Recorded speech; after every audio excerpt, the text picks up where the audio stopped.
Clearly things got away in the fourth, but you got some bodies back. You guys look better for the most part, obviously. Pretty nice. Yeah, I thought we played well for the most part. First quarter just had too many turnovers. I thought that hurt us early, and for the most part, we did what we wanted to try to do with them in the game, and we kept it. We made it a game most of the way, and then they got away from us in the fourth quarter, obviously. But the kid in the kill, man, hit some daggers, and I thought most of them were good D, contested shots. He kid hit some big shots. We talked the last few days a little bit about trying to develop while you don't have bodies and how difficult that can be. Even though this is a loss, it seems like one of those games where you can extract some things from this, right? Sure. I mean, I've always just been kind of talking about, what we can continue to learn from and how we can continue to develop some chemistry out there. And I just, I've said it. I mean, you look at DA. DA has a big night tonight. I'm sorry. 11 for 12, and just the chemistry that Scoot and him and Ant and him are developing has been pretty. It's been pretty neat to watch and see. And this is against the best defense in the league, and maybe the best team right now in the league. So a lot of different things that we could take from. And feel like you've got better tonight. This is probably the most you've played Ant and Scoot together. Maybe not the most minutes in total, but it's one of the big games you played them together the most. What do you think of that pairing? I thought it was good. You'll see a lot more of it.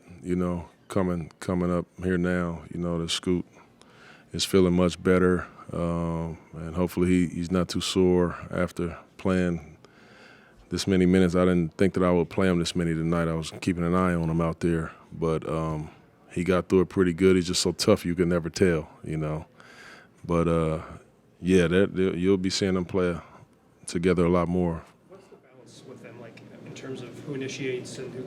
I saw you call a couple things like, "Hey, you go," and they're from the bench. But a lot of that, they're just freelancing. Like, what is the balance there, particularly? It is a tricky little balance because I think both guys are much better with the ball in their hands, which makes it tough. But also, both guys also understand that they have to learn how to play without the ball in their hands because that other guy is going to be on the floor, particular right now. No Shade and no Malcolm.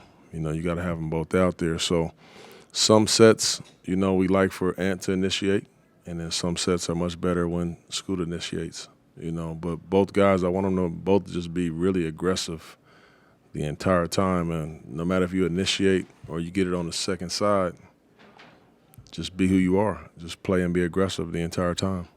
Where does Ant Edwards rank for you as far as like the hardest guys in the league to deal with in game plan? Yeah, he's up there. He's up there. He's a special talent.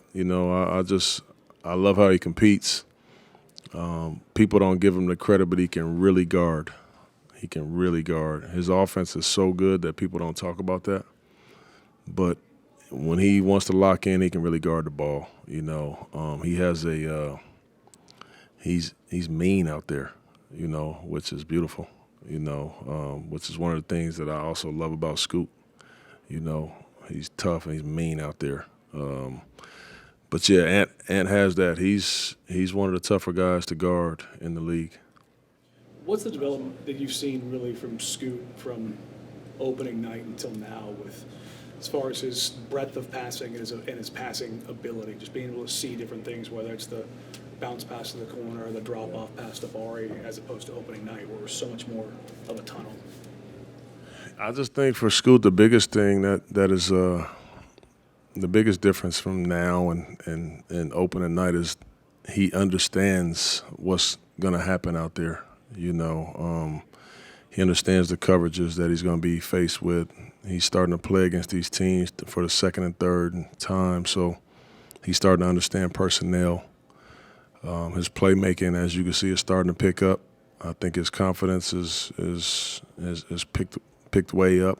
And Scoot can go into these games and he knows that he can get where he wants to get on the floor. It's just a matter now of him knowing, the particular teams and coverages, knowing what he wants to do certain nights. Okay, these guys are going to go under the screen on me tonight. These guys like to down me on the side. these guys want to send it to the middle, like just figuring out what you want to do before the game even starts. He's starting to do some of those things.